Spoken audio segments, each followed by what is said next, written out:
আসসালামু আলাইকুম। আশা করি আপনারা সবাই ভালো আছেন। আজকে আমি বিগিনার্স লেভেলের একটি জাভা প্রজেক্ট করে দেখাবো।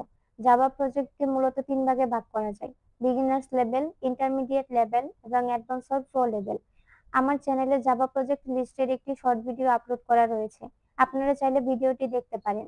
আজকে আমি টেম্পারেচার কনভার্টার জাভা প্রজেক্টটি করে দেখাবো। প্রজেক্টটিতে শুধু সুইং ইউজ করা হয়েছে। প্রজেক্টের অবজেক্টিভ হলো build a build a Java GUI application to convert temperature, supports temperature converting such as Celsius to Fahrenheit and Fahrenheit to Celsius, Celsius to Kelvin and Kelvin to Celsius, Fahrenheit to Kelvin and Kelvin to Fahrenheit. Uses Java Swing for GUI components. প্রজেক্টের uniqueness হলো fully GUI based, no console, built using Java Swing, no external database or files required, lightweight and portable, ideal for beginners in Java GUI programming.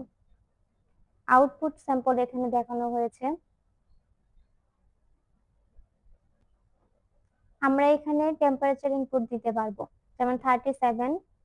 এখান থেকে আমি select করে দিব কোন scale থেকে কোন স্কেলে আমি কনভার্ট করতে চাই, যেমন ফারেনহাইট টু সেলসিয়াস।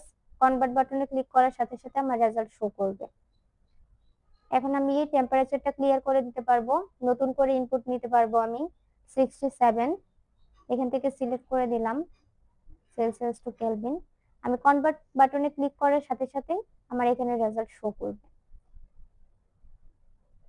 এখন যদি আমি কোনো ইন্টিজার ভ্যালু বাদ দিয়ে অন্য কোনো ভ্যালু ইনপুট দিই, যেমন ক্যারেক্টার, আমি কনভার্ট বাটনে ক্লিক করলে আমার একটা মেসেজ শো করবে, please enter a valid number. অথবা আমি যদি এটা ফাঁকা রেখে কনভার্ট বাটনে ক্লিক করি, তাহলে ইনপুট ফিল্ড ইজ এমপ্টি দেখাবে। আমি এই প্রজেক্টটা যখন ক্লোজ করব, ক্লোজ করার সময় এই ক্রস বাটনে ক্লিক না করে যদি এক্সিট বাটনে ক্লিক করি, তাহলে সাথে সাথে প্রজেক্টটি ক্লোজ হয়ে যাবে। এরকম নতুন নতুন ভিডিও পেতে আমার চ্যানেলটি সাবস্ক্রাইব করে দিবেন। Thank you.